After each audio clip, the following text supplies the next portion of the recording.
Okay, we are live, Infinite playing Saturnday, November the 23rd, 2024. Phones are immediately open. I realize I've fallen behind on voicemail. It's Fepe Akbar featuring Lean Dion, which is true. And someone was just asking me for a wrench by voicemail. For a wrench. Check me out. I'll be sending some comments off and on. And anyway, take care, man. Bye. Yeah, I think I got it. If you leave a comment below the videos, I go into my community section and one by one, heart wrench, heart wrench, heart wrench. No exceptions, except for the people that I ban, which is rare and only well-deserved. Now, we did talk a little bit about the JFK Mandela effect. The guy left a really long message about it, and I would like for this person to call in. Me by some kind of thought thing or whatever. I would like to call in so we can talk about the misconception, because we have this, we have like memories, or I guess imaginings, which we conflate with memories, and it's all a mind game, and we need to learn how sleight of mind works, because it does. So let's go over a few points of interest while we wait for the raft. We've got SpaceX 666 just launched off a new batch of CubeSats. Infinite Plane Radio. Hey, Tim. Oh, hold on. I didn't think I was going to go through. Hey, so really quick about the JFK stuff. I can't believe this.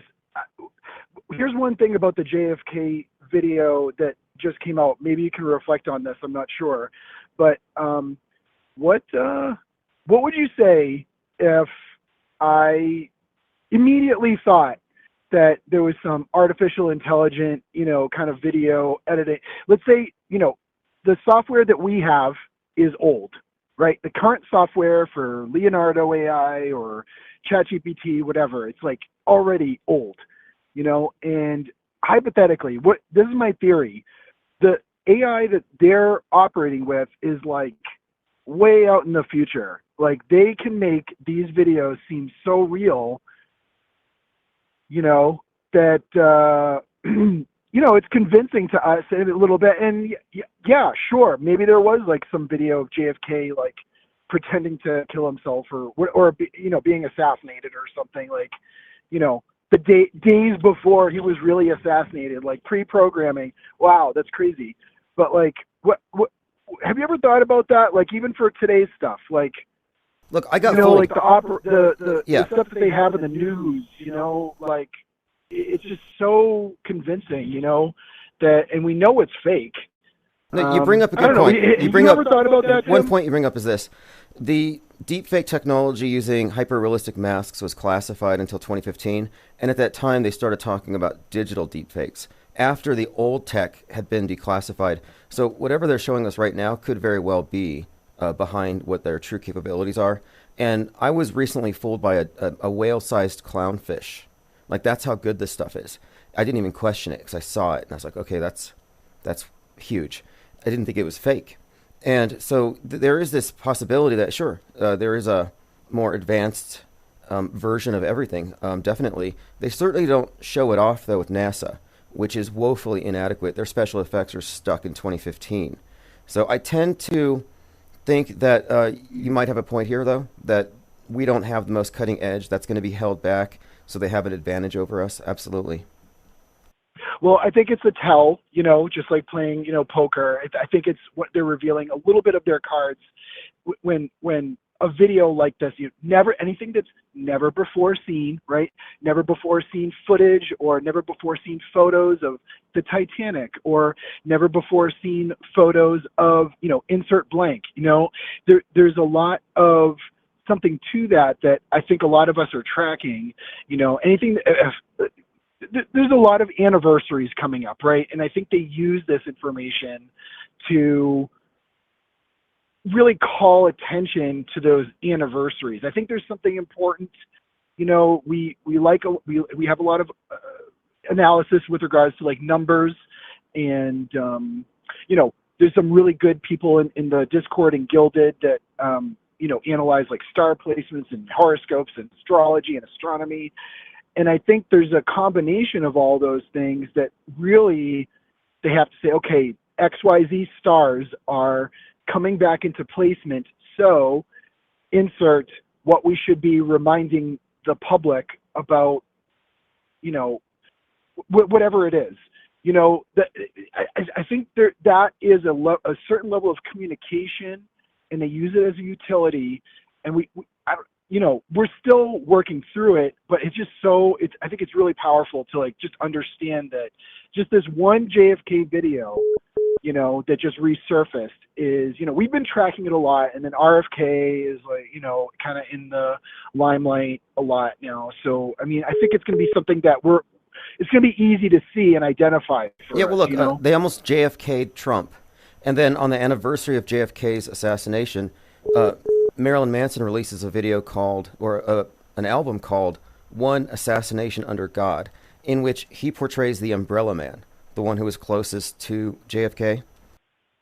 And I think the theme of the song, the message is something, it's all about you will all be entertained.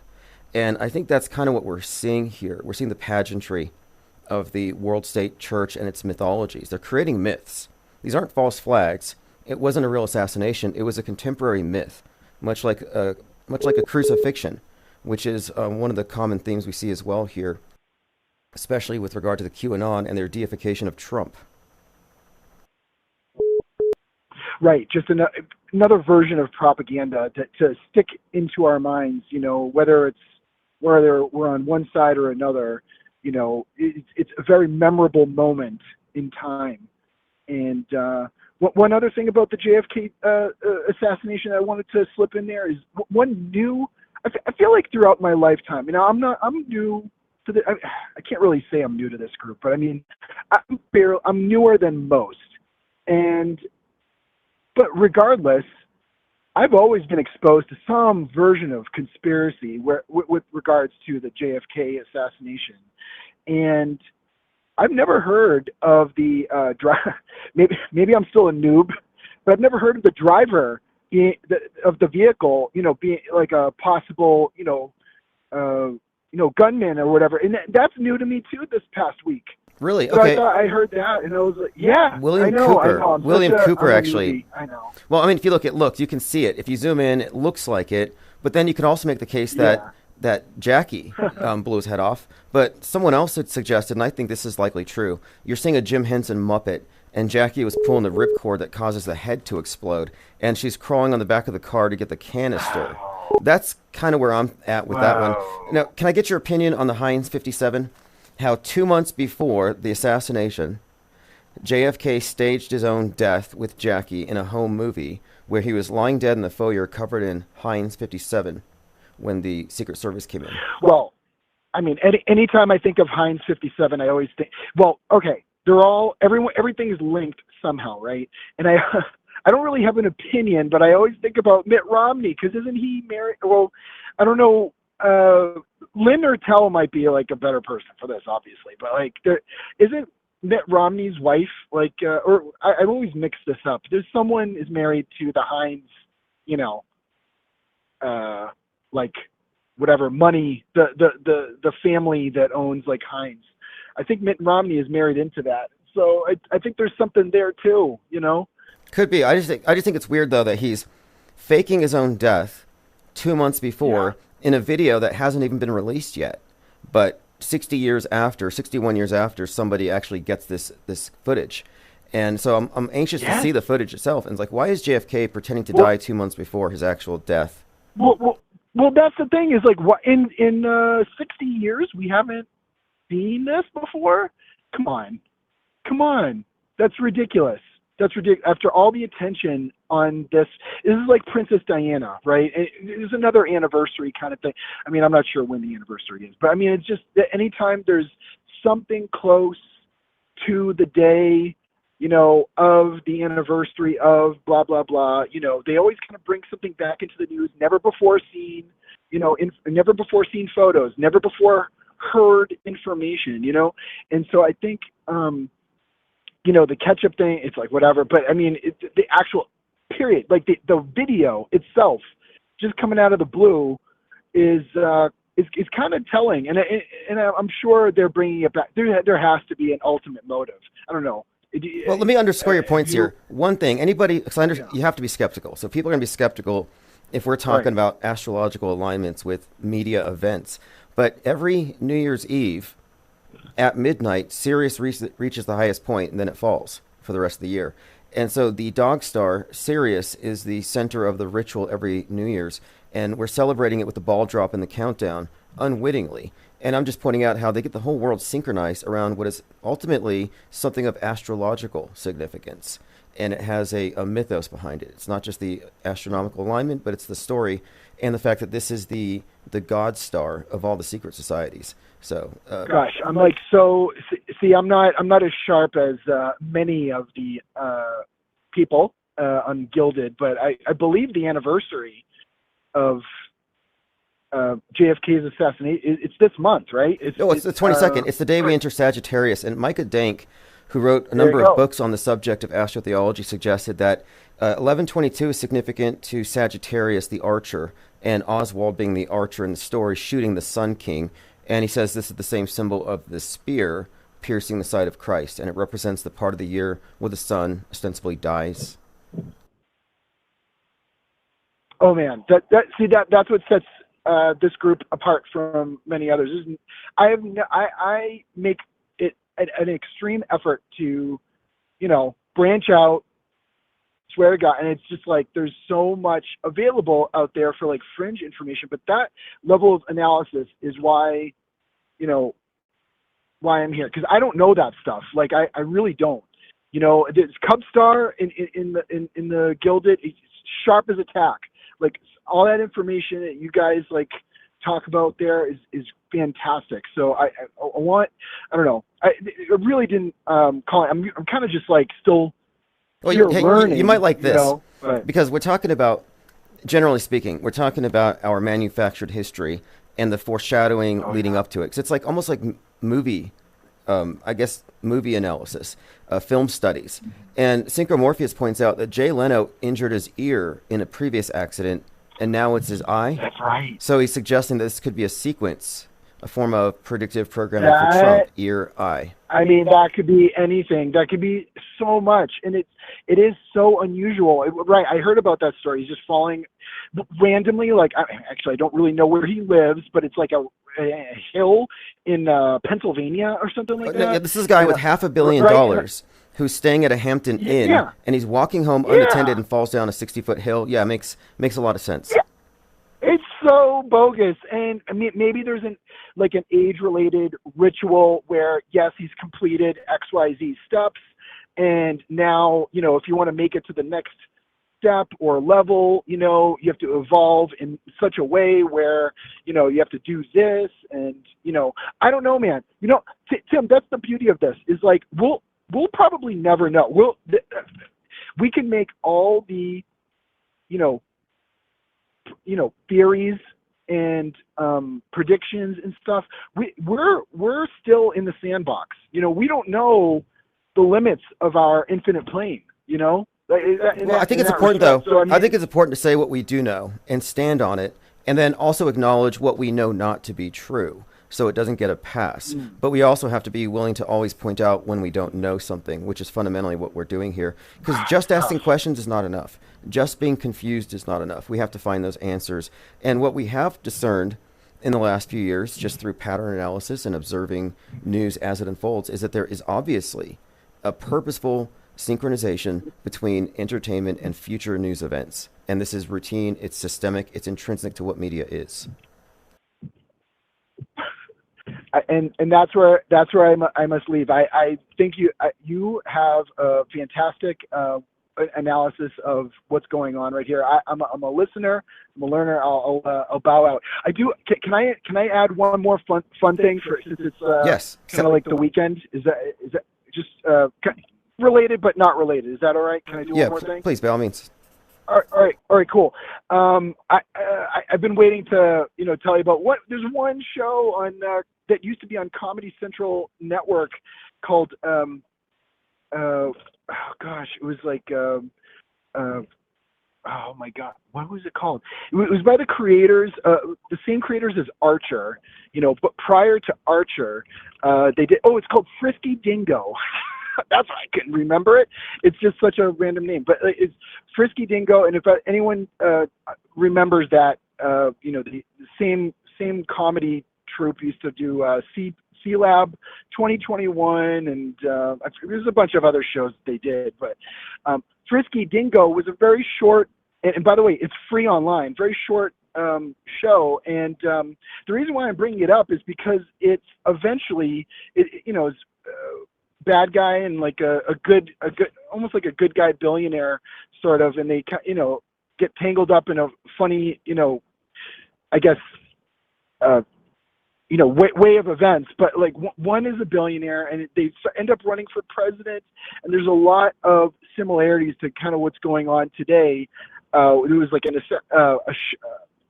one of the billionaire was shot in his ear, and I think the bad guy that is also running for president has he's like a penguin. He has like a penguin as like his mascot. Oh man, it's climate change. There's a bunch of like really funny twists and turns that are extremely related to like what we're talking about. It's really funny. So if anyone out there, can find like kind of like the similarities to it. It's a free show. Every episode is like 10 minutes long, but you won't be disappointed. So I'll just throw that out there. So.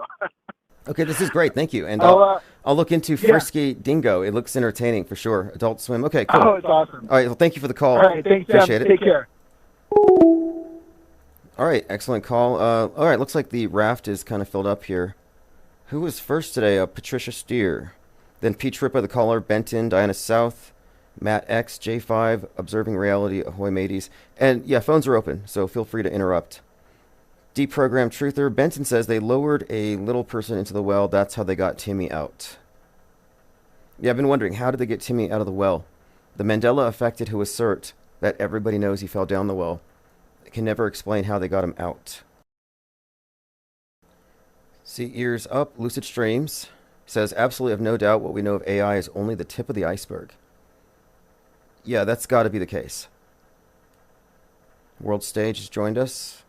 Matt X says, I agree with caller. AI could create loads of unseen footage. Yeah, no doubt. They could like retroactively create stuff to reinforce something that was fake. Like they could create, perhaps even documents and death certificates and autopsy reports. I mean, who knows the extent of their capabilities when it comes to fakeability. And that's an important term. I have it in our lexicon, fakeability. We have to be aware of what is actually fakeable, not just at a small scale, but at large scale, and what isn't fakeable at scale. Like there are people who say gorillas are fake or pandas are fake. Well, you could fake it in a small setting, a zoo, one guy in a costume, but you can't do it, quote, globally. And that's the case with a lot of these things people assert. So we have to think about the scalability, but fakeability. What is in their tool chest? Okay, let's see. Joined by Mizell, Synchromorpheus. Yeah, thanks for bringing that up about Jay Leno's ear wound preceding his eye wound. You might be onto something here. Okay, Jay Leno suffers brutal injuries from hitting his head on a rock after a stupid mistake. And then Jay Leno has brand new ear. That's right, he lost his ear. Okay, good connection there. He lost his entire ear. You know, I'm glad you brought this up because I'm working on a series of paintings which are just basically mind maps that I'm doing in Sharpie marker, and then I'm coloring it in. And I'm doing one now with the profile of Trump's head, and I'll probably paint it live, but it's going to be all of the connections to the ear thing. And I want to do something similar with another couple of themes here. Happy Saturnday, says Penguin Doctor. Michelle Kastner, thanks for joining. Unmitigated Mind says, imagine how much money found footage of these events will bring. Monetary incentive. Yeah, exactly. American Fathers, Cub Star, Messianic Charlatan, Z Proxy. Okay, we're pretty full here. Phones are open. Joined also by Mom with Sons and Chris's wife. We got more than 100 people. Didn't take very long. And we had someone else attempting to call in if you want to redial the number.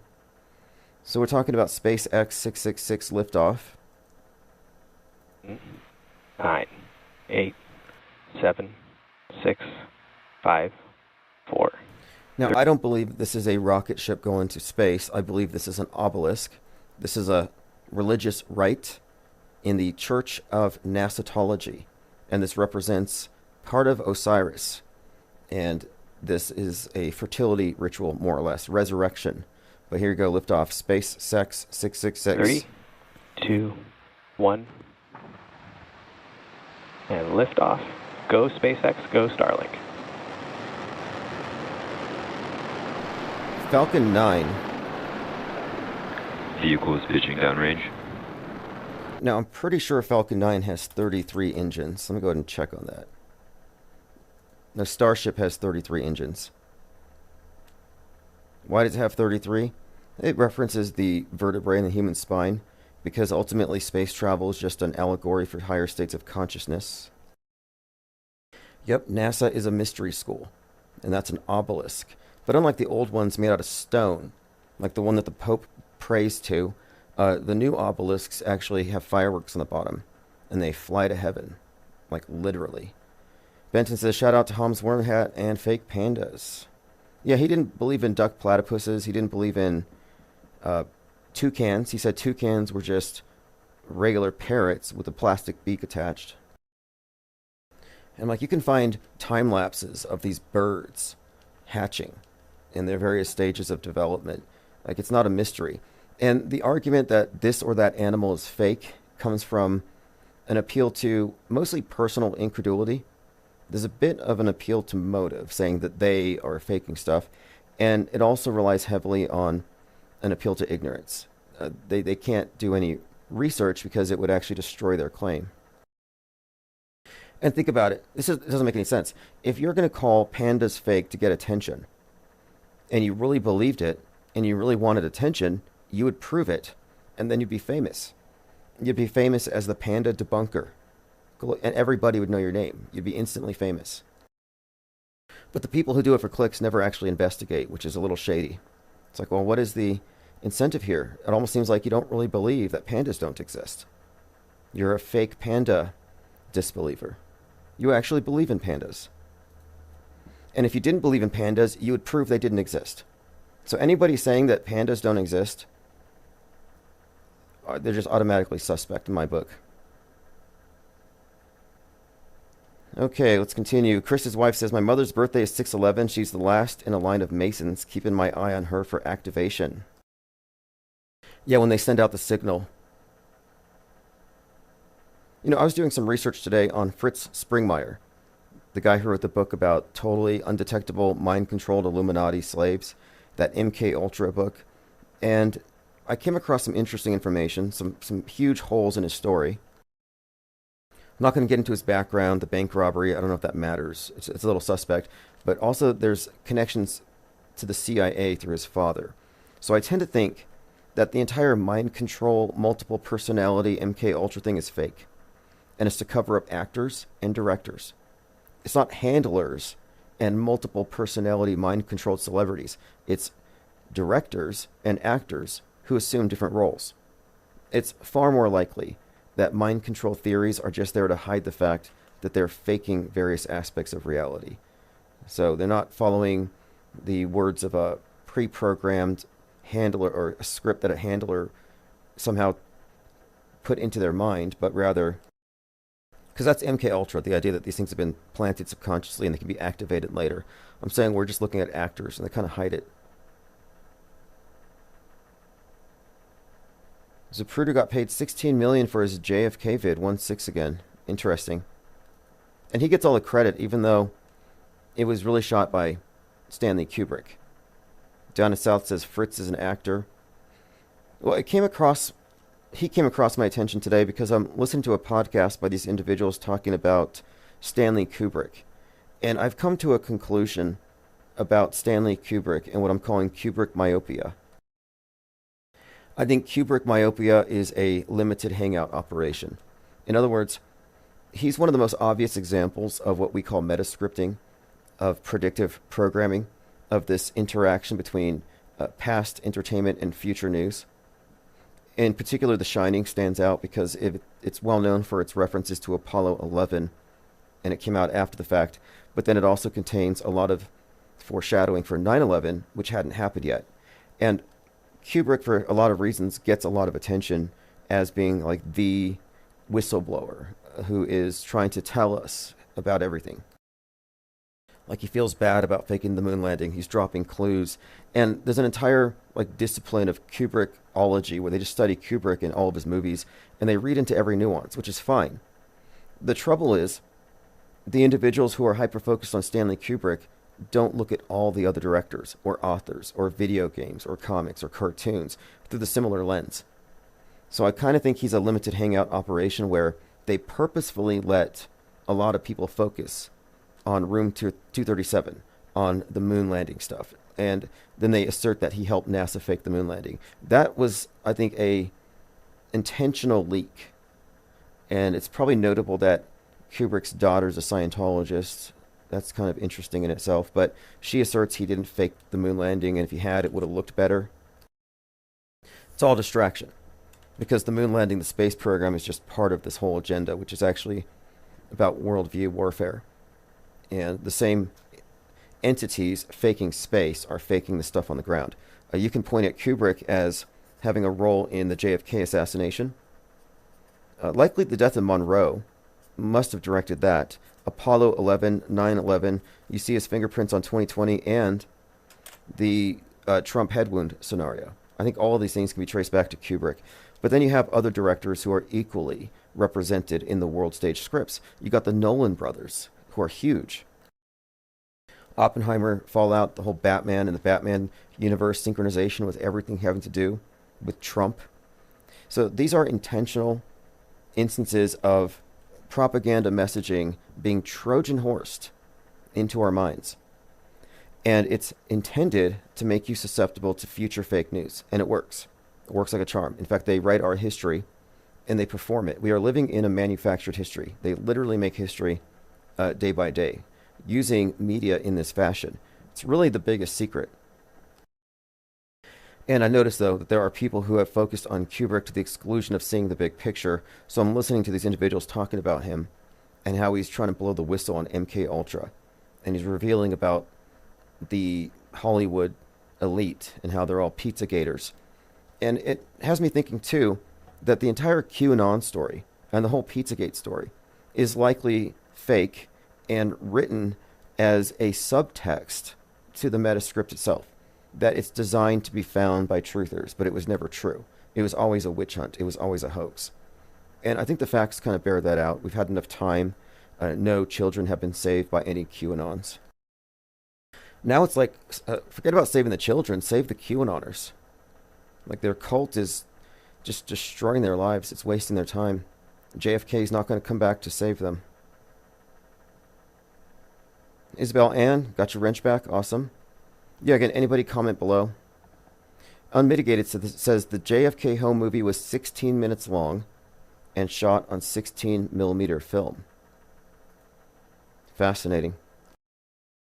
I pointed out how Oppenheimer was filmed on IMAX film 11 miles long, which weighs 600 pounds.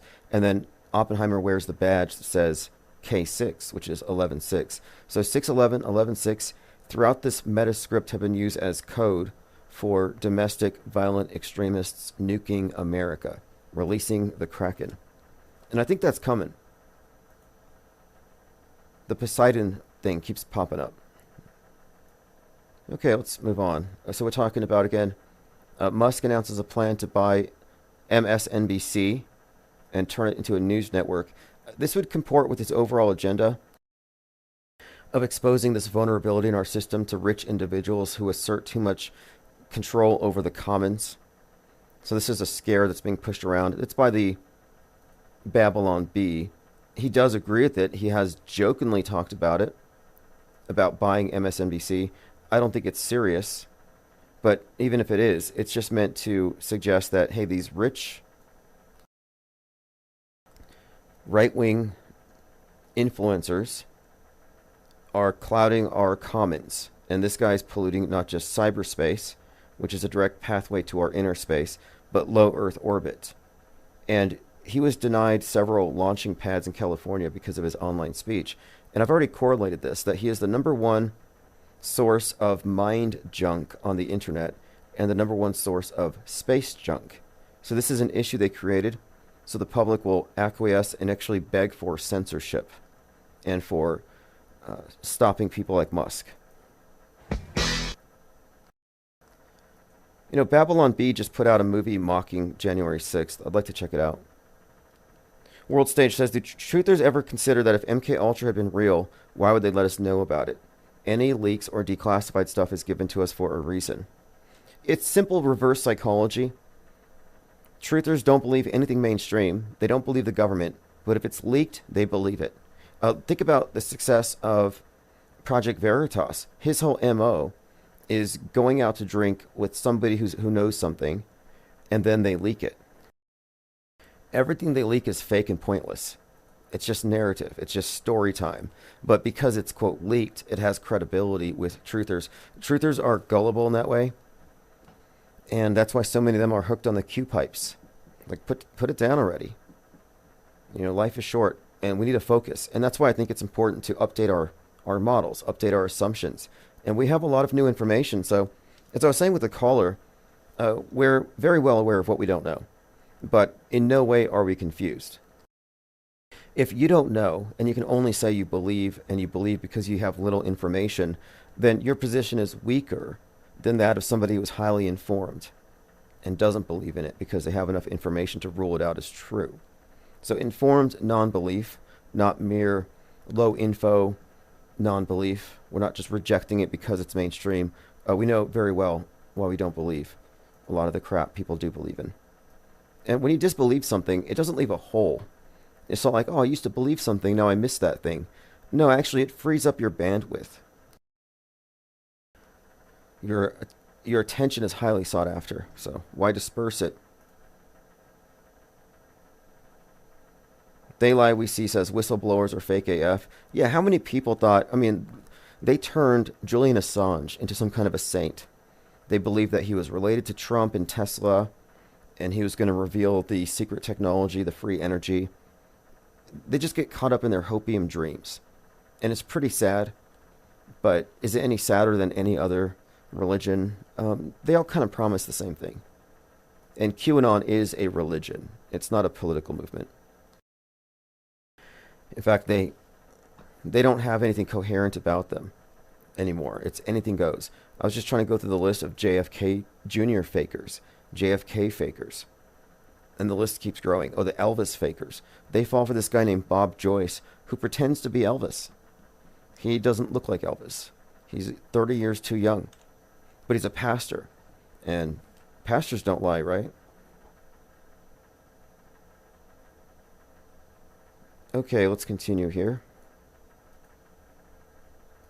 Again, I put my talking points up here. IPR points of interest. Kubrick myopia. Limited hangout. This is a couple weeks old. Modern day SS white supremacist sentence and plot to destroy energy facility. The only reason I'm bringing this up is that this is a repeated story and it continues from yesterday. This is out of the Turner Diaries. And we were talking about Waco and McVeigh last night. And the Turner Diaries narrative, which is all about attacking the power grid. And this was the story, like that article is the story of Leave the World Behind in part. Domestic violent extremists attacking the power grid, the blackout. Okay, SpaceX launched 24 small sats on Thursday. That's what it was for, the Group 666. FEMA chief asked, do you control the weather? Or do you send hurricanes to Trump areas? They're so gullible. Now, this is what happens if you accept a bad premise. You accept chemtrails into your life, into your mind. Now your brain is clouded with chemtrails. And now you believe that man controls the weather. And I think it's highly ironic that the people who think that FEMA controls the weather and sends hurricanes to Trump voters' houses don't believe in climate change. And they laugh at Greta. It's like, no, Greta can laugh at you if this is where you're at. But let me play this clip here. Thank you, Chairman, and thank you, Administrator, for your service. I want to show you a visual. Do you recognize this picture? I do not. Good. It's an atmospheric research facility in Alaska that, believe it or not, conspiracy theorists allege is a mind-controlling weather machine. And He's talking about HARP. And some people believe that HARP controls the weather, but climate change is a hoax. That's what they say. one of the conspiracy theories out there is that somehow FEMA controls the weather. And I assume that you, as the administrator, do not control the weather, right? I do not control the weather. There you have it. FEMA chief says that she does not control the weather. Now, she could be lying, but he goes on. This is pretty rich. It's bad. That state, right? Why would anybody want to bring harm to the American people? And you would not direct severe weather to target anyone of a particular political party, right? Never. You're not establishing FEMA camps to detain individuals or enact martial law, right? Correct. Now, FEMA camps are a huge hoax, and they've already put you in one. The FEMA camp is your comfortable home theater in front of your Netflix. That is the FEMA camp. And we're all there. If you locked down in 2020, you were in the decentralized FEMA camp and you were your own warden. It's pretty simple. There's no reason to gather people up where they might resist, and then you have to take care of them like a bunch of animals in a barn. No, you just decentralize the containment operation. So, not going to happen. And also, FEMA coffins don't exist. Those are called burial vaults. I've been debunking that one for some time. Tucker Carlson is in the Pilgrims Society. This was posted, I think it was, oh yes, Messianic Charlatan sent this to me. He's a member of the Pilgrim Society.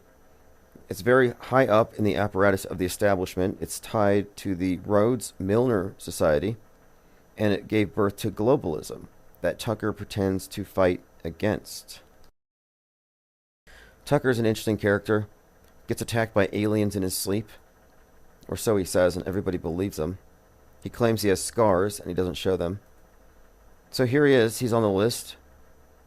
Has he been to the Bohemian Grove with Kid Rock and Alex Jones?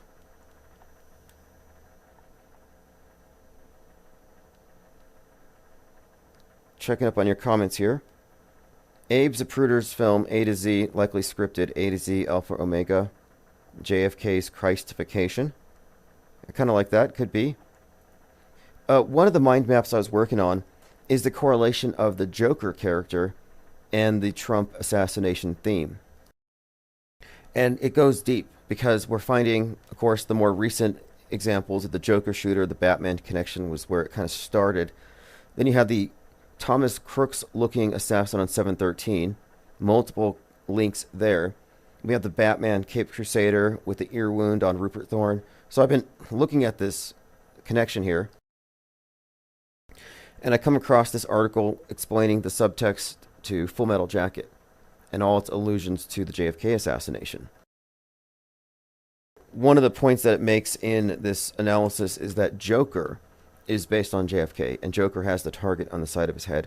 And so it just points out one of the examples of how I'm correlating Kubrick with this head wound theme, but it gets deeper because the actor who plays Joker, Matthew Modine, is the one who gets shot in season 4, episode 8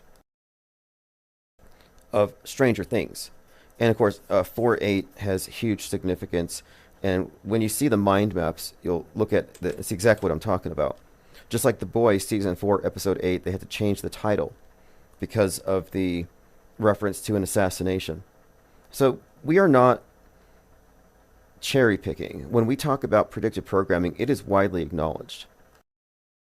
Even if people don't know what it is and they call it eerie coincidences. And now that we've established this as a fact, we can, move forward with this. It's no longer a question. We're not confused.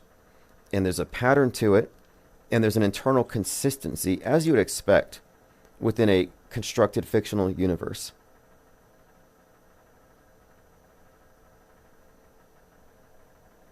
Phones are open, 505-510-4226. I'm scrolling down in your comments. We had a very busy chat room last night. Unmitigated Mind says, I control the weather in my living room, so they are lying. Well, if you had a Trump sign in front of your house, a hurricane would have ripped your front door off. But if you paint your roof blue or have a Harris sign, you'll be fine. I mean, last year it was all about, well, 2 years, it was Maui, then it was Jasper, but there's always this talk about like direct energy weapons. And this is the thing, and this is how it works, the split. The left will blame climate change, the right will blame weather weapons and direct energy weapons.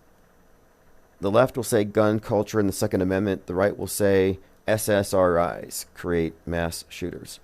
But you have these like boilerplate responses to everything. It's robotic. It's absolutely robotic. And you see people just repeating the mind viruses they catch. So I have to correct myself. I talk about mind viruses as a construct, as a hoax. They don't exist. But it may be useful to treat them as though they do exist in the context of the NPC mind aids patient that doesn't exercise any critical thinking with regard to visual media.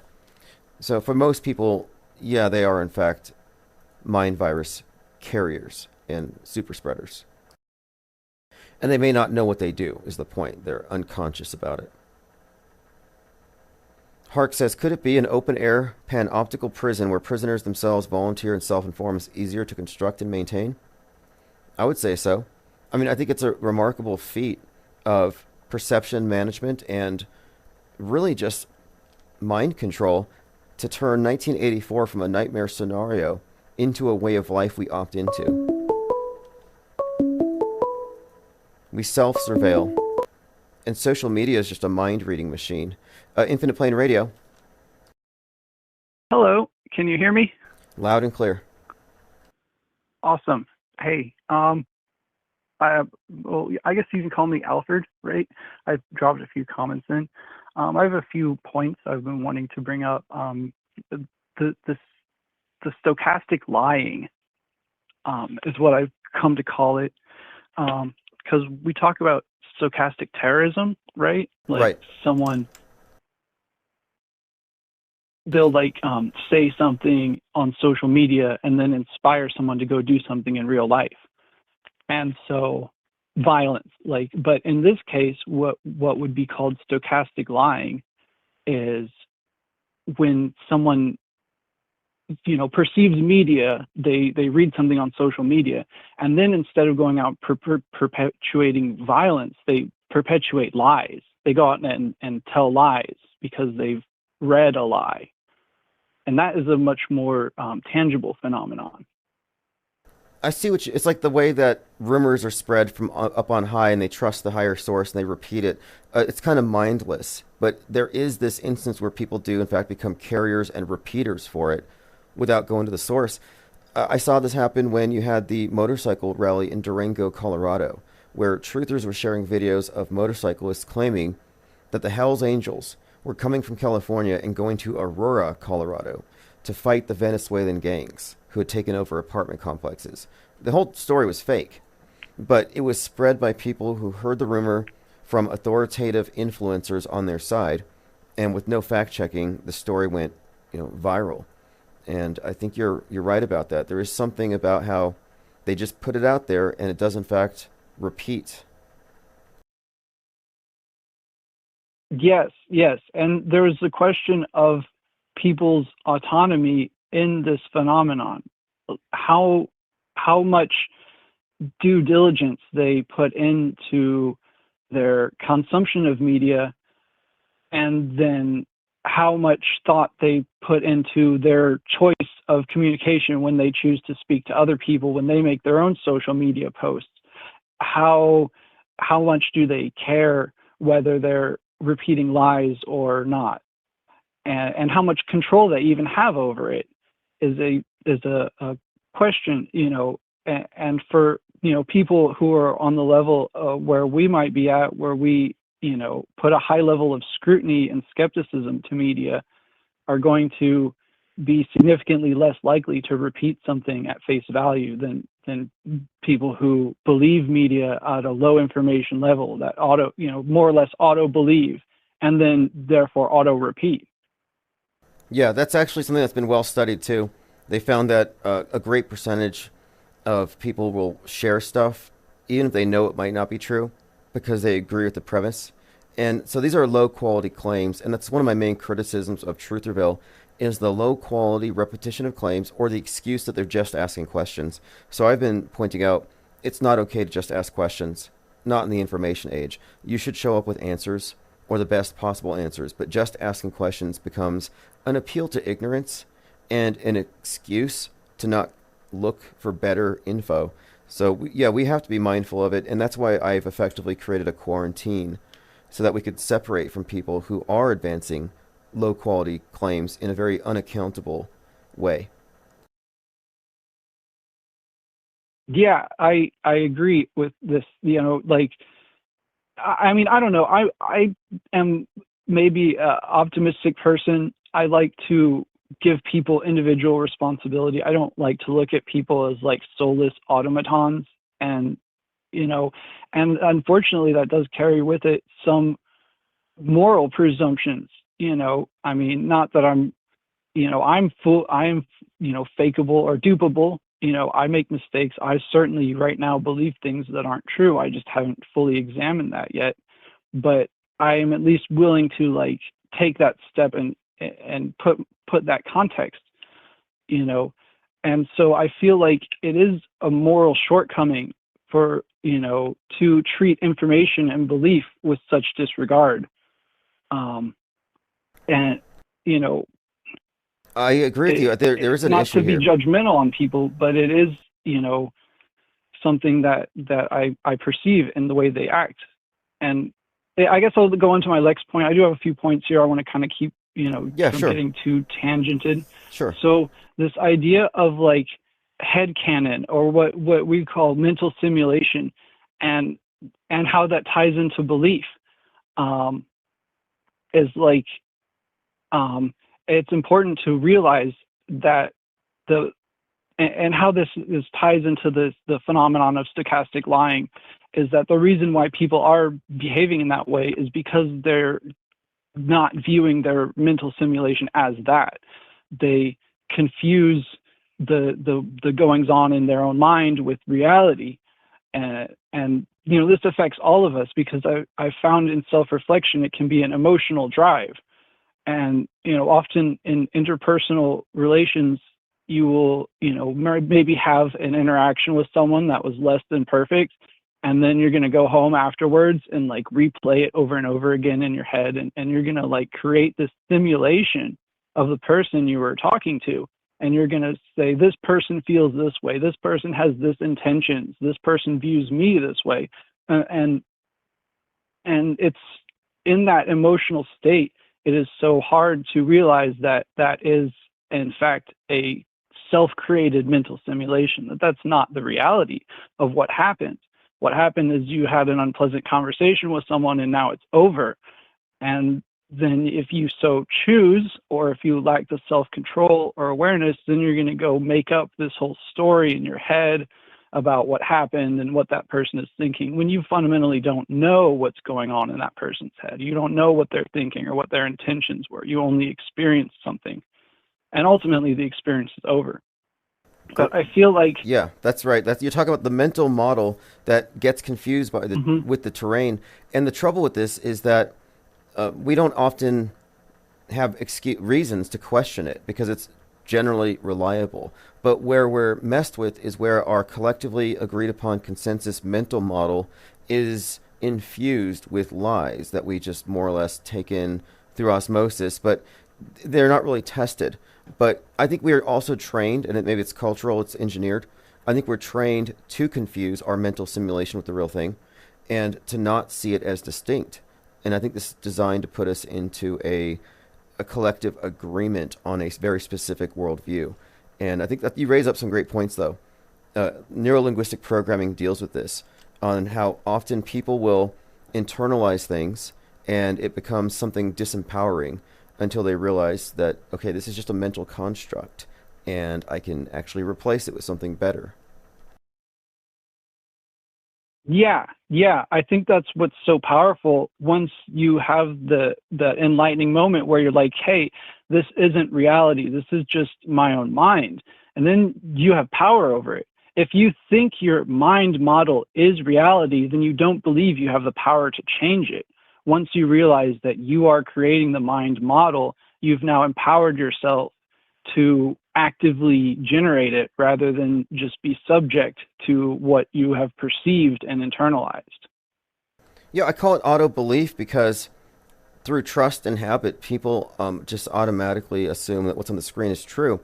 And a lot of the times it may not be a disruption. People don't notice the quote matrix, but it's because it's pretty much synchronized with your day-to-day experience. You don't see glitches in it, but it's the things that you don't think about every day that you just take for granted that I think are the things to focus upon. For example, weapons of mass destruction. The very scenario that some angry dictator could push a button and then we go into mutually assured destruction and lockdown, everybody's going to comply with a drill, with a hoax. Everybody's going to comply because it's been inserted into our consensus worldview that the mushroom cloud is real, that it's going to do this thing, and all these little videos we've seen, that it's a God construct. It's not just an atom bomb. It's actually a God construct that changes the whole world. And they see it on the screen. They are told about it in the news. They're told to lock down for fallout. And that's why I say that movies like Oppenheimer and series like Fallout, these are just PSAs to prepare us for future psyops. Indeed. In fact, I think this would transition to my next point, which is the studying the model of the propaganda that we're meant to believe and how it's self-reinforcing. Like, if you don't believe in nukes and you start trying to convince people that, of the reality that there is no evidence for nukes and it's all just a screened worldview that lacks, empirical data. And if you go about spreading those ideas, the believers in that cult system, the people who really believe in nukes, they view you as dangerous because when you're preventing people from buying Geiger counters and building bunkers, because if you believe in nukes, you would want not only you to have that, you'd want all your neighbors to have bunkers too, And so these belief systems it appears, I think it wouldn't be a stretch to say the belief systems are constructed in a way that the believers push it forward. They're going to fight to, keep that belief system going. I've seen it. I call them propaganda mules because they're carrying propaganda and they're not getting paid for it, and it's a burden. And I've encountered this many times. One person berated me because I wasn't afraid of military-age men coming across the border. I suggested that this was likely just a psyop to make you insecure. And I was chastised for not taking it seriously, and a lot of people are going to get killed because they're not ready to fight the invaders. I encountered this quite a bit when confronting chemtrail believers, because I think it's one of these instances where the evidence doesn't support it, and it's a useless thing to be paranoid about, and it has a lot of built-in logical fallacies. But as I brought up chemtrails are a hoax, I was hit nonstop by people who were insisting that I was spreading dangerous misinformation by saying it's not real. And it's like, well, if you think it's real, wear a mask. But none of them do. But again, the idea that I'm spreading dangerous misinformation by saying don't believe is the point here. Yes. I think, and there's no accident that the people who accept those belief systems will act in a way to defend them. And I guess I was trying to transition, like I have a couple more, maybe two more points. This one, and so I don't know, I don't really have the right words for this, but lacking better thing, I'll call it like a narcissistic worldview in opposition to like what I think is a better state of mind, which I would call the state of self-love. And so the narcissistic worldview is controlling. And that's, fundamentally what they're doing is they're outsourcing the prison guards to be inside of the prisoners' heads. And they're doing it through propaganda. And if you want to like have the peace of mind, the ataraxia, the equanimity, the epoche, you have to set yourself free. You have to really have compassion, for the whole world and yourself. And it's very difficult to do that, I've found. But the alternative is a far more dismal state to, be in. And so I think, it comes from within. And that's the thing that a lot of people struggle with, is that when we want to, we've been taught, we've been brought up in a culture of validation being external. All of these belief systems are completely built on external validation because they lack any empirical data. And that's, part of the reason why we can tell that they're fake. We don't need to go to Los Alamos and take apart their models and test their science to know that it's fake, because we can logically conclude it's fake through context. And in the same way, the difference between the narcissistic, lacking a fake word, like fake love, because it's like, oh, you love your friends and family so much, you're going to warn them about the nuke, but that's not really, you don't, in that state of mind, you don't have the awareness of what's really going on, because you haven't done that self-scrutiny and self-examination and epistemology. And when you get to like the deeper level of like, I'm going to love myself, I'm going to take care of myself and value myself. And this, only from a state of self-love can you fully, forgive other people. Can you love other people, really? Well, I don't look down. I don't look down on people who fall for the all. propaganda or are spellbound. I don't look down at Normieville. Most of them are probably smarter than me, and people are just living their lives. And it's not even a question for most people, because it's like out of sight, out of mind. And these aren't areas where people generally even touch. It's outside the areas of acceptable discourse. They've effectively demonized conspiracy theory and any conjecture that gets remotely close to that. So what we're talking about is like outside of their purview. So I don't look at normies or even wokesters in any negative way. Truthers, however, holding themselves up as paragons of truth, deserve the criticism. And they deserve to be challenged, because they are trying to challenge everyone else's worldview.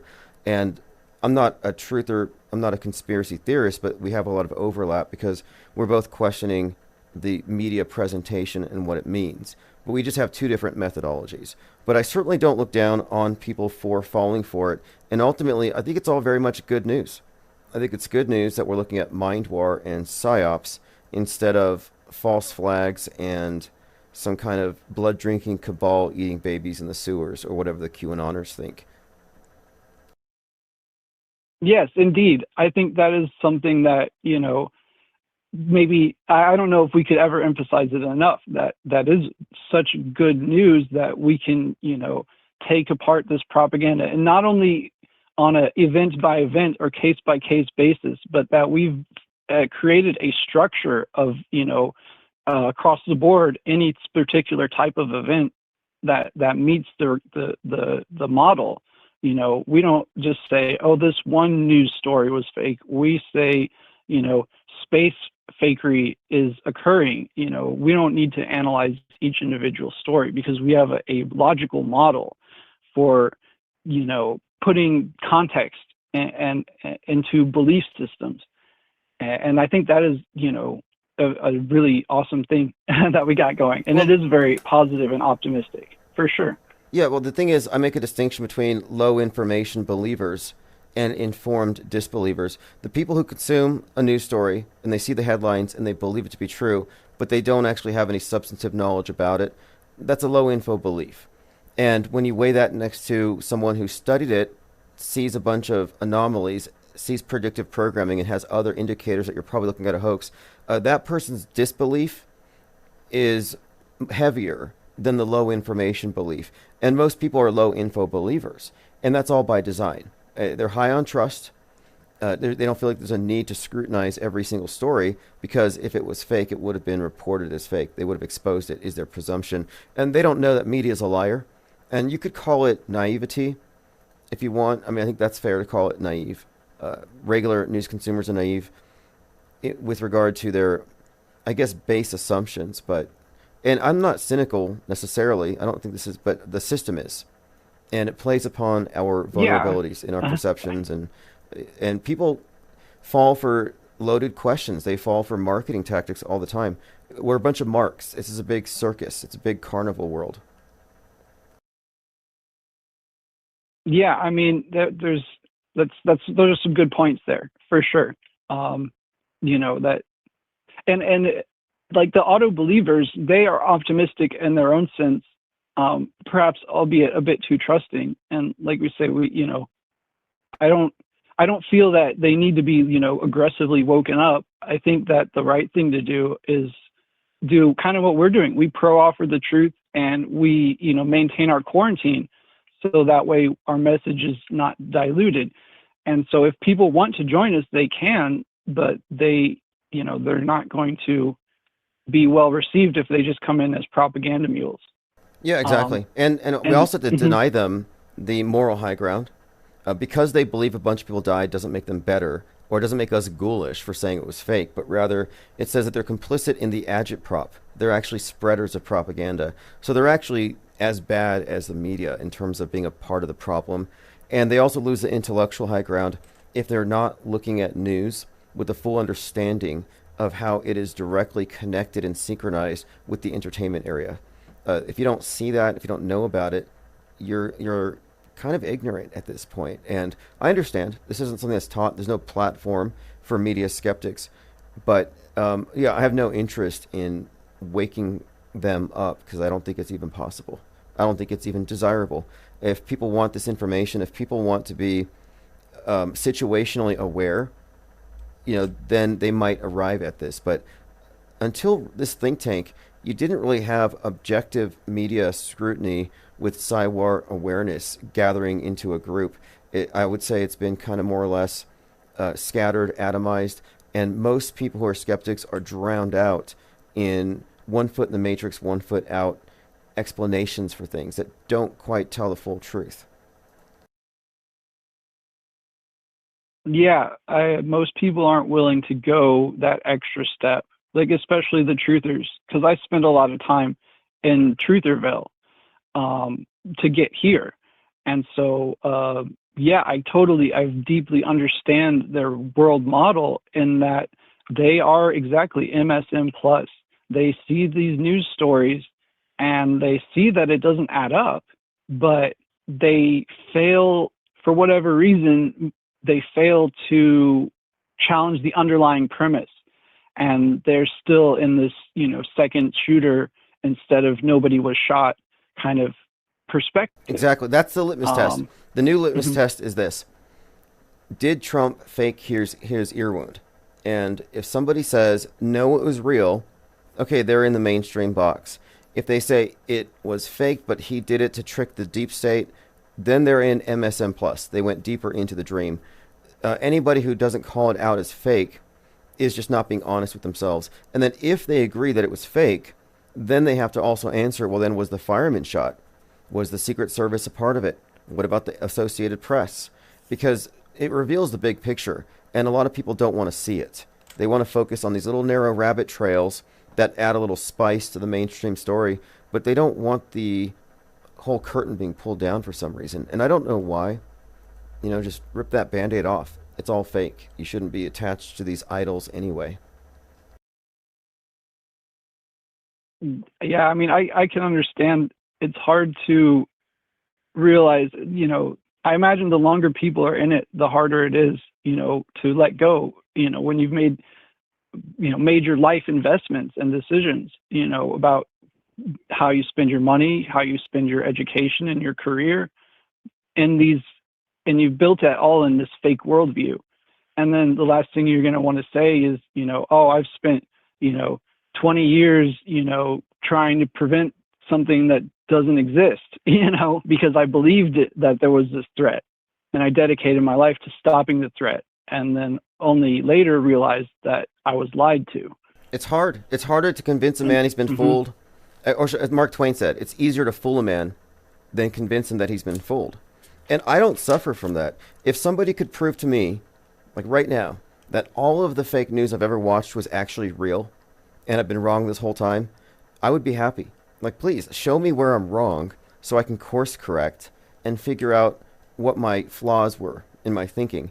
And it hasn't happened yet, but I'm always open to it. My whole worldview, my model, you'd say, is it's falsifiable, and it updates periodically with new information. And I think right now, as a think tank, we have updated our model when it comes to recognizing the significance and the implications of concurrent and predictive programming. This is something that's always been fringed, overlooked, and de-emphasized, but I think it's the master key. If you can understand the synchronization, then you see the only real conspiracy. It's not all these stories, it's not the second shooters, it's not the subtext or the plots within these various psyops, but it's the synchronization of media in this monolithic fashion. That's the real conspiracy, and nobody else is looking at it. And so that's kind of like I'm saying, is that we have updated our models based on information, and it's actually leading somewhere. Whereas Trutherville has been stagnant, and now it's been flooded with hopium, mentanol, the Q pipe being passed around. There's still an Alex Jones town. I mean, it's a dump. It's a wasteland. Yeah, the great point. Yeah, I mean, I was kind of, when I saw that Trump had won, I was like, oh, wow. Because I remember in 2016, I was like, fully in it. I voted for Trump in 2016, and then he won. And I remember there's this sense of like, for the whole 4 years, it was like, oh, we're won. I don't really have to do much. And so it did, because I was so believing in this, mental game, I had like, 4 years of more or less complacency because I was like, our guys are in charge or something, I mean, after 4 years of Trump, I had, I kind of realized that's the thing that I feel like, is hard for me to I saw in the chat, like, yeah, no one is better, but people are on different levels of consciousness. And so, it's hard for me to imagine, like, so you voted for Trump in 2016. He was president for 4 years. He never made the wall.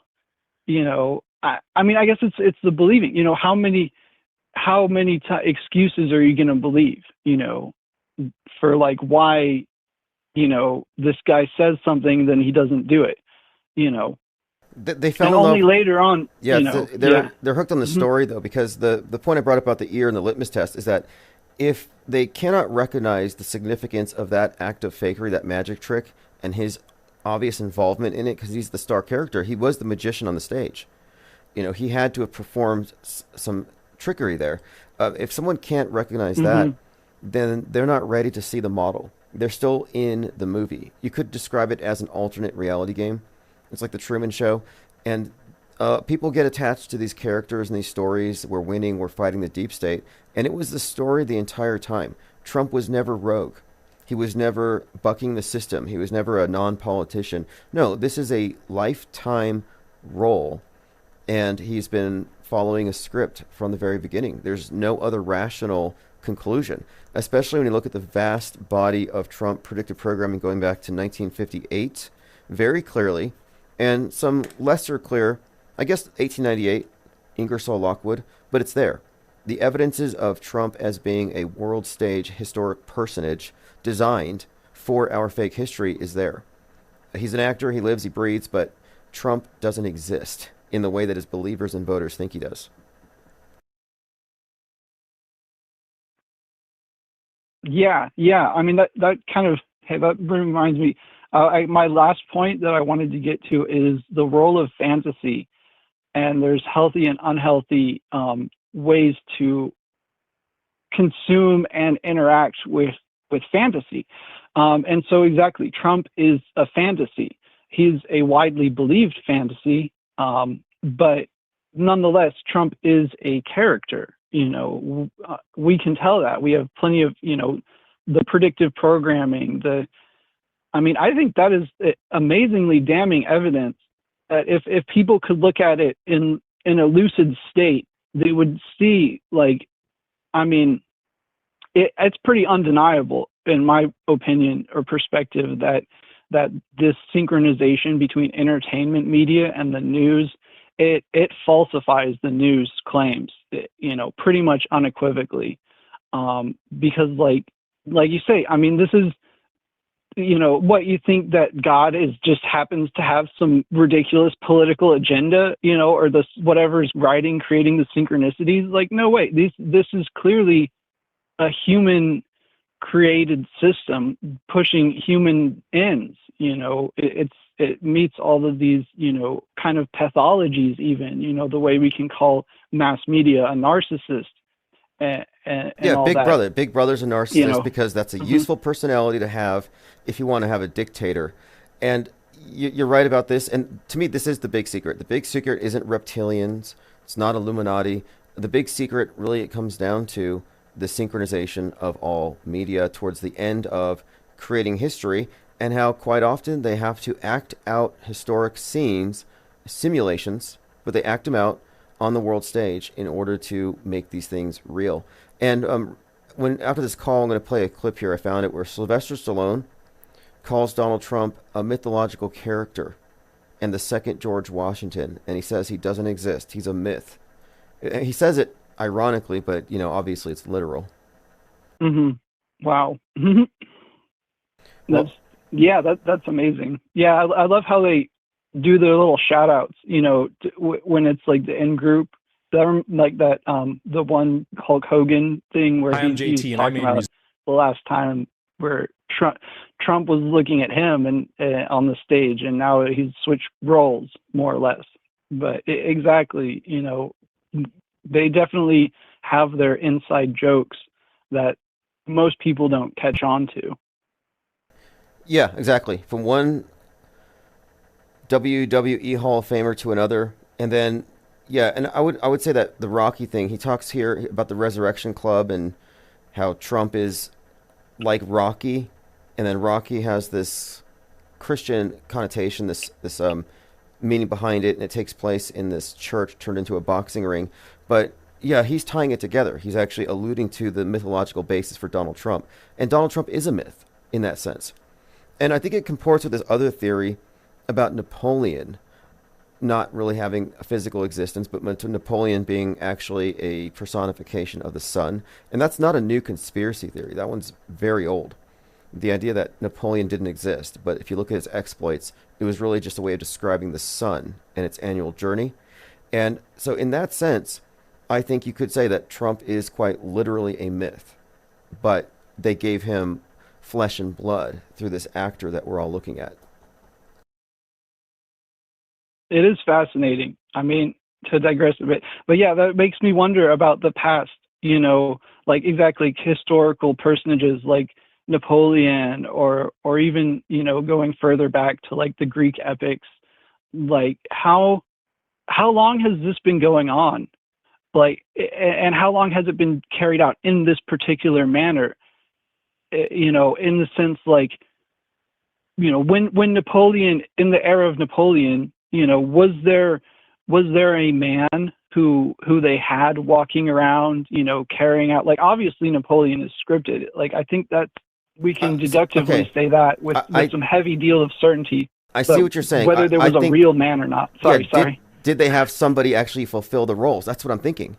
I think that's exactly what they would do. It wouldn't just be a story, they print it, but rather it's a script that they act out because they're making history. So they have somebody going through the motions, but it's all simulations. It's all just theater, the theater of Cywar on the world stage. I think that's exact. I mean, does that make sense to you that they would actually have to physically go through the motions? I think nowadays it's more necessitated than it was in the past due to technology. Like, everyone has a cell phone camera, so it would be hard if Trump didn't exist as a physical person. Perhaps in the past, it would be easier to, due to the more centralized control of media, to entirely introduce a false personage into the collective consciousness, because who's going to stop them? Like all these peasants who don't even know how to read and write, they're much less of a threat than the modern peasant who's armed with a smartphone. However, in the same hand, the modern peasant with their smartphone has been mind controlled, so they're unable to correctly use the tools they have. So even if someone like just the other day, that one very not Trump looking Trump who was hanging out with Elon. How many people are so cognitively like not present that they see that and they actually see Donald Trump and not someone in a bodysuit? Like, there's people who can't perceive body doubles because their mind has been taken from them. Yeah, that comes down to the issue of visual illiteracy and how it's worse than illiteracy. Because, if you're illiterate, you know it, and you know that you don't have the same information as everybody else. But when everyone looks at the screen, I call it MSM literalism. Like, it's on the screen, so it's real. Well, the visual lies may be harder or even impossible to detect, like a good magic show. And you have to have a logical framework for consuming media in order to not be routinely fooled by default. But if you don't have that, you will be fooled by default as the deep fakery gets better and better. Like, I fell for a giant clownfish, and that shouldn't have happened. And it took me a few minutes to reconcile, okay, how did I fall for that? But it was so believable. So it's like, well, visual illiteracy is undetectable. That's what makes it so dangerous or effective. Indeed. I guess I'll just wrap up my last thought and let y'all have the floor back. I want to leave with a bit of empathy for the world stage programmers, the writers and scripters of this, media show that's passed off as news. And furthering my question of the role of fantasy and looking at healthy and unhealthy fantasy, behaviors in humans as far as the creation and indulgence in fantasy worlds. And fundamentally, that is a very deep level of communication that when someone makes art or they make a story with a world and characters in it, these are all in a pure sense, they're going to come from within, so when someone writes a story, all of the characters in that story are representatives of them or their life experience. And so that's, why I think it's important, to understand, and part of that is the sharing of the story. So these people who write these meta scripts, they're, creators, they might have a wildly different life experience than we have as normal people who aren't, presumably born into it, and so to them, it's like they're expressing to us, the masses, they're expressing their experience in life. They were born into some kind of astrotheological belief system that they are not allowed to even publicly discuss. They have to veil it in metaphors, because of their life status or whatever. But fundamentally, they're still humans, and they're still trying to, express their human experience, their needs and their desires and everything. And I just think that, as easy and perhaps valid as our criticisms of the capstone level scripters are, it's good to still see them as human and have empathy. And otherwise, I'll leave you go. And it's been great talking again. See you around. Okay, thanks for the call, and we'll continue along that vein. I have this book over here by someone named Michael Flynn, coincidentally, and it has this theme of this secret society that has a supercomputer. It's like 100 years ago, and they're able to make very specific predictions in human behavior en masse, and they're able to predict things, and they essentially assert control over history. The book's called In the Country of the Blind. Well, there's this journalist and her think tank, and she accidentally stumbles upon this information. And one by one, the people around her are knocked off. They're killed because the cult that controls this thing can't afford to let the information get out. Well, she ends up leaking the information in what's called a Q file. And it gets faxed to every country in the world, every newsroom. And when the public finds out that our entire history had been fabricated and that we were being directed surreptitiously by a small group of people with this advanced computer. There were mobs out for these people, and they were taken out. The mobs, the masses, were not happy when the curtain came down, and they saw that they were being manipulated at a very deep level, even to the point of history having been faked since the Civil War. That's the theory in this book, Michael Flynn in The Country of the Blind.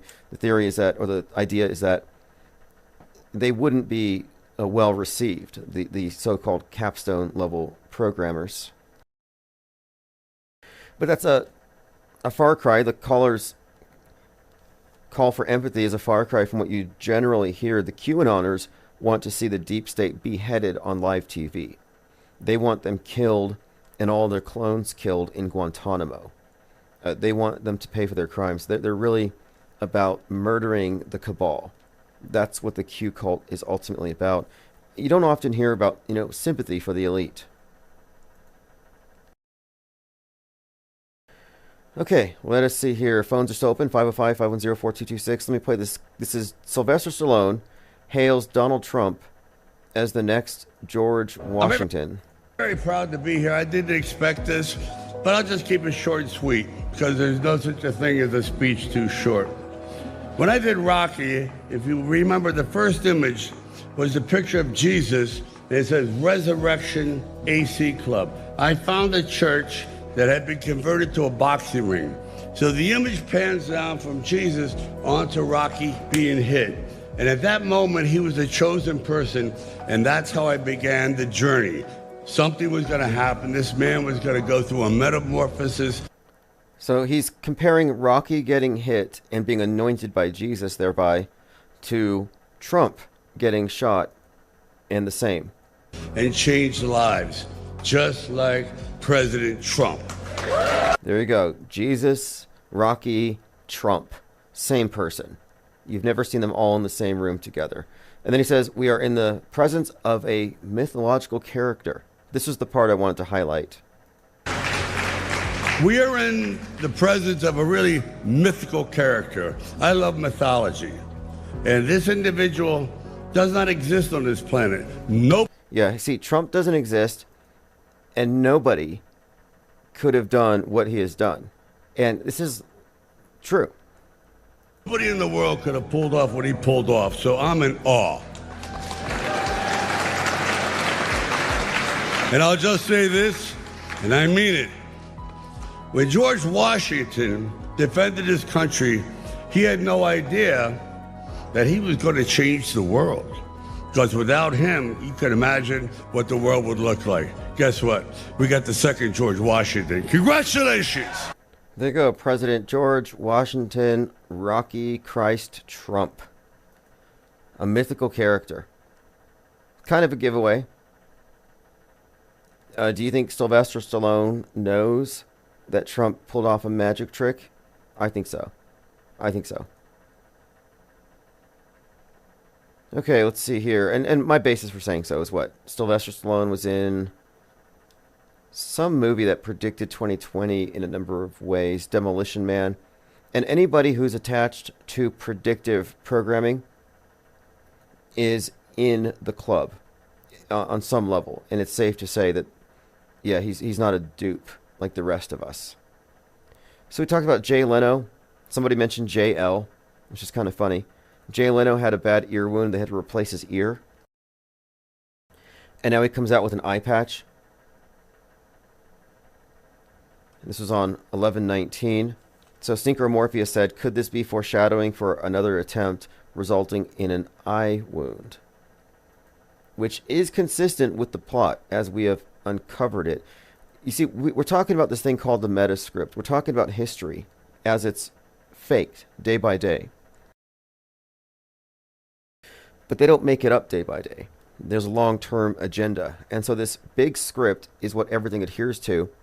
And they're able to build up a lot of content for each of these events when they finally pop off. And we were already expecting the Trump head wound thing before 7/13. But leading up to it, we were watching. Like, okay, when are they going to pop off on him?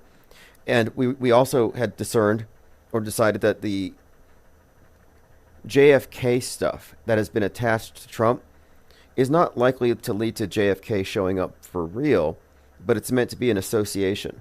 They want there to be an association with Trump and this contemporary myth, this sacrifice that binds the nation, or whatever it's going to do with Trump's head wound, but it's a lead up to it.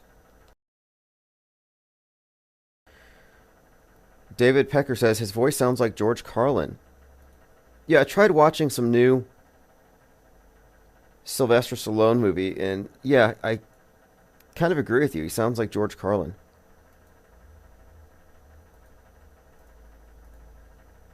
And I started watching Salem's Lot, which is another Stephen King, after having watched his Doctor Sleep, a follow-up to The Shining. And a common theme with Stephen King seems to be adrenochrome and groups of witches or Satanists or whatever hunting little kids and drinking their fear and taking their souls. Like, that happens to be a reoccurring theme in a lot of his... I mean, I watched this one, Salem's Lot. It opens up with a child being vampirized.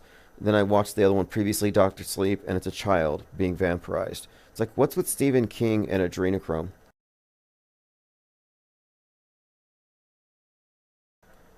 Michelle Castor says, interesting how they juxtaposed De Niro and Stallone. That's an interesting one. And De Niro was in that one movie where he's a boxer. I think it has something... I didn't see it. Raging Bull. Raging Bull. And of course, De Niro has figured prominently in this Trump head wound thing. And so here's Raging Bull with a black eye. But yeah, you're correct. That is an interesting juxtaposition. And we have to look at Stallone as closely as we did De Niro now in this context. You know, because you got Robert De Niro portraying a senator giving a xenophobic speech when he's shot, just like Trump was. And then the shooter gets shot and his ear blows up. I mean, these clues are all around us. The foreshadowing is there. And when they brought De Niro out, it was a clear indication that there was going to be another John Hinckley-like event, another mentally ill shooter, another presidential assassination attempt. And it had all the Joker connections we referenced. De Niro gets shot in the Joker, and the Joker is based on a De Niro character, Travis Bickle, who was the inspiration for John Hinckley Jr. shooting Reagan. And that's just scratching the surface. This thing needs to be mind mapped out. I might do that today. I picked up a 18 by 24 sheet of paper for multimedia, and my plan is to build out some of these mind maps I've done, but doing it on a canvas or on paper, artfully. I think there may be an interest in it. Sort of like those bulletin boards that you see the conspiracy theorist guy with all the index cards and threads connecting everything. Kind of like that, but in watercolor. Okay, let's continue. We were talking about Tucker Carlson as part of the Pilgrims, some kind of Illuminati offshoot. Synchro found this. In Mission Impossible, the villain's right eye is wounded in addition to his ear. Now, I haven't seen that, but we were talking about the significance of Tom Cruise.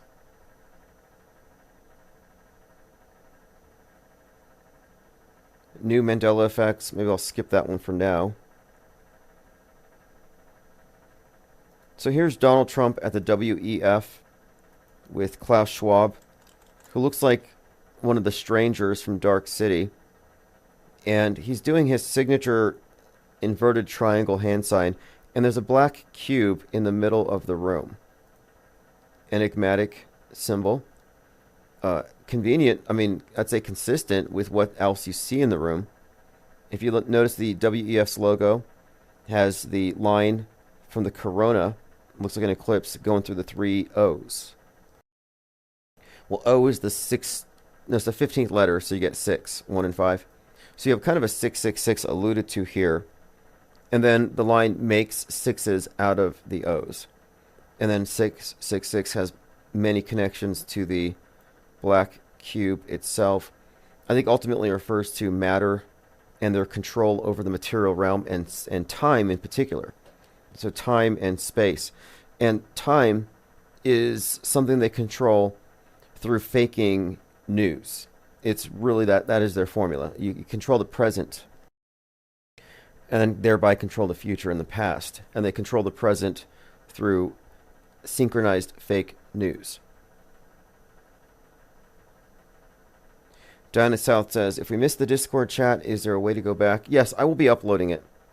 It was a very long chat. Linda Curtis says most of them look like CGI. Yes. In fact, I would argue here that the distinction between real and CGI has been intentionally blurred for a long time. And I think they've dumbed us down with special effects. Like, I think Douglas Trumbull, who is the special effects guru on 2001 Space Odyssey, alluded to how his special effects from 50 years ago still hold up today. But that computer-generated special effects from 5 years ago won't look good in 5 years. And that's because it's new, it's developing, and it's improving. Whereas before, you can't, I mean, you can, but it's difficult to improve upon synthetic versus on organic versus synthetic, on models. And replacing that with a computer model has this loss in realness. There's a quality to it that's been lost. And I think it's by design. I think the shift into cartoon, violence, comic book, special effects, and you look at these movies like Marvel, superheroes and stuff, where it's always violation of physics, physical laws. It's always a bit comic booky. And that's all, I think, by design. Again, they want to blur the distinction between real and fake in order to maintain our confusion, our visual illiteracy. We're blind. We have the digital hoodwink.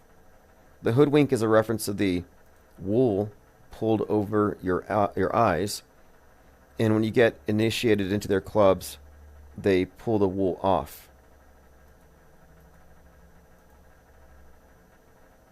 I came across an interesting clip. It's not 100% related to what we've been talking about, but this is from Doctor Strange 2016, where an individual is being let in on the idea that he can walk outside of his body, but that he's been looking through the world through a keyhole his entire life. And so we were talking about consciousness being a filter and how widening the aperture is a process of reframing your internal worldview. But here we go. And looking at the world through a keyhole, you've spent your whole life trying to widen that keyhole, to see more, to know more. And now, on hearing that it can be widened in ways you can't imagine, you reject the possibility. No, I reject it because I do not believe in fairy tales about... Okay, let's move forward. So she pushes him out of his body and gives him a brief primer into the astral plane.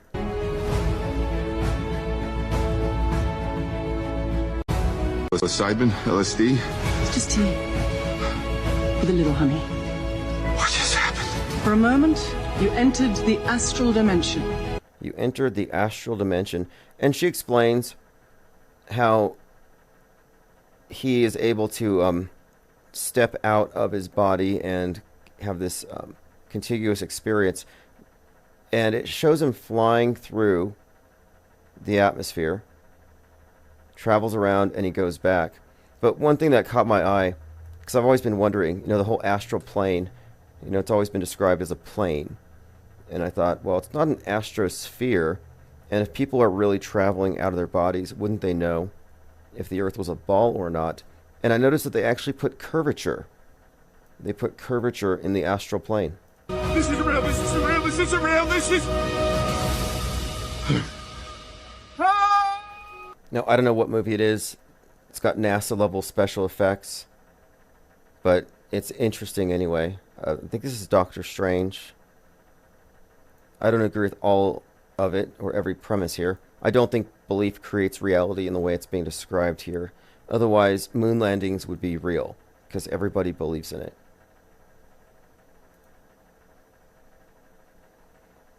Alright, let's see. I think we've covered most of my notes. I'll continue to watch Salem's Lot, see if there's anything relevant in it to our discussions. Dr. Sleep just reiterates Stephen King is one of them. This is something posted in our Discord by Lean Dion. Jacques Elu wrote, "The orchestration of press, radio, and television creates a continuous, lasting, and total environment. Renders the influence of propaganda virtually unnoticed, precisely because it creates a constant environment." Yeah, that's the immersive illusion. And there's a really good example of this in a TV show. It was a 10-episode long series called Space Cadets, where they had a group of people convinced they were in space. And part of what made it work was total control over any kind of input, total information control. And then the second part was half of the astronauts were actors, and their job was to keep the non-actors from knowing that it was all a movie.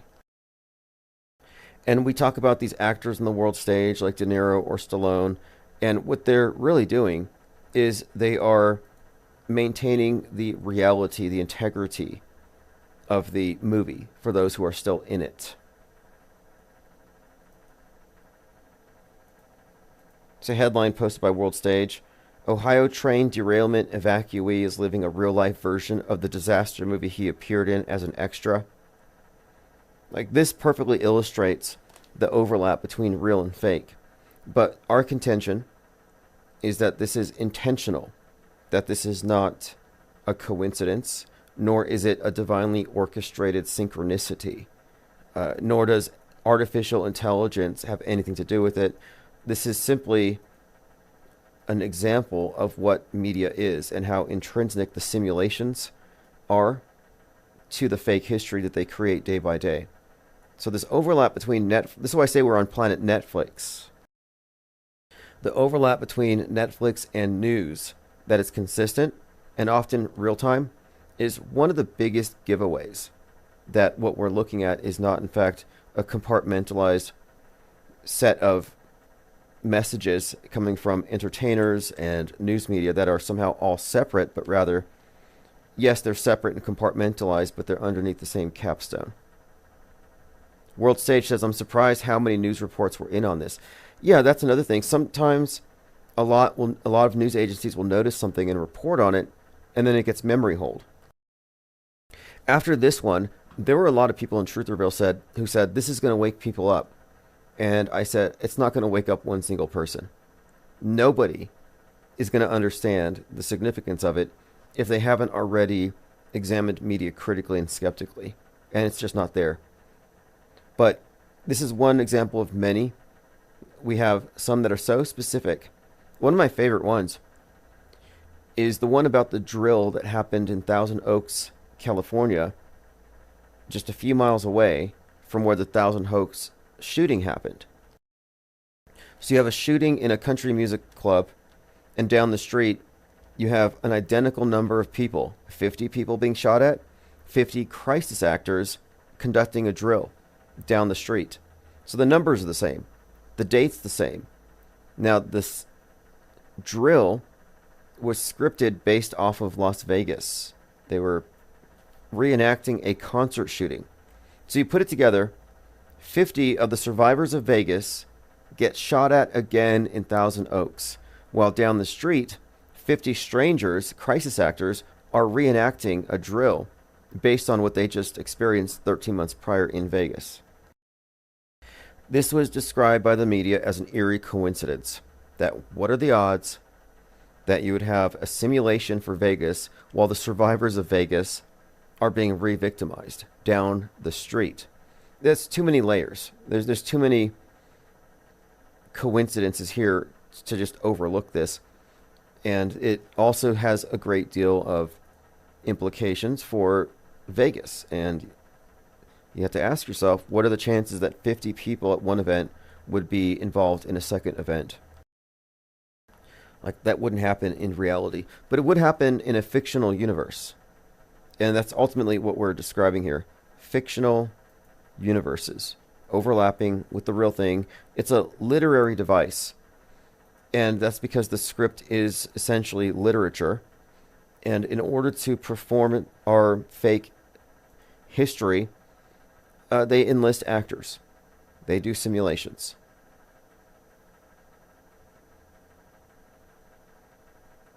Alright, I'm going through my Twitter feed to make sure I haven't missed anything. Manly P. Hall wrote, "When the human race learns to read the language of symbolism, a great veil will fall from the eyes of men." Now, that's another one. You know, in addition to visual illiteracy, symbol literacy is pretty much mandatory. You cannot ignore the esoteric aspects of our PSYOP entertainment complex productions. They obviously draw from a lot of sources, but there's a consistency to it, and it's actually quite revealing. It's very suggestive as to what they really believe. Alright, this is One-Eyed Jack and the Shell's Death to the Ball. I'm likely going to be live later. I'm working on a mind map, so if you subscribe to the main channel, we'll be live here. Y2L90 says, "If what we've been told about historical atrocities have mostly been fake, then maybe this isn't a prison planet ruled by evil leaders. It's just us doing all the evil to each other on a small scale." Yeah, that's why I question, could this be a benevolent dictatorship?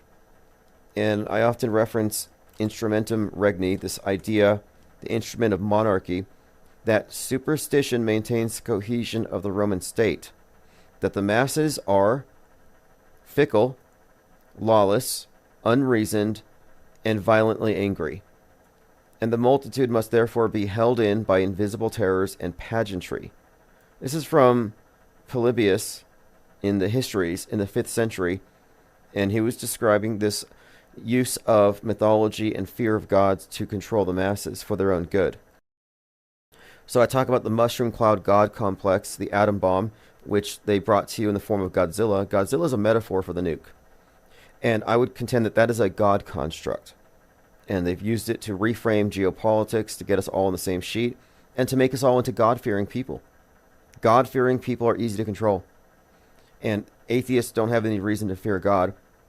However, they fear the nuke. They fear Godzilla. And it's just one example of many such superstitions introduced into our world view. And the term hyperstition makes a lot more sense to use than superstition, because we're talking about superstitions that are reinforced in a feedback loop. Anyway, thanks again for all the comments. Stay tuned.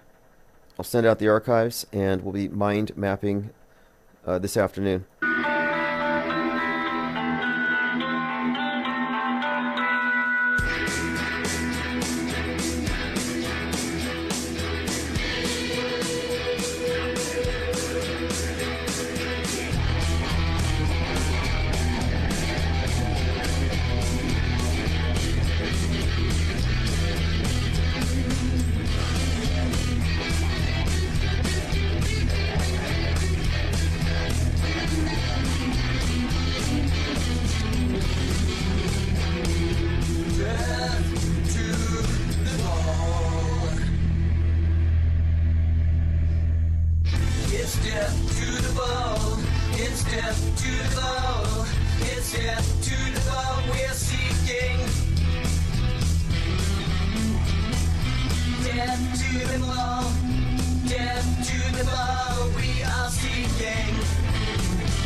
May she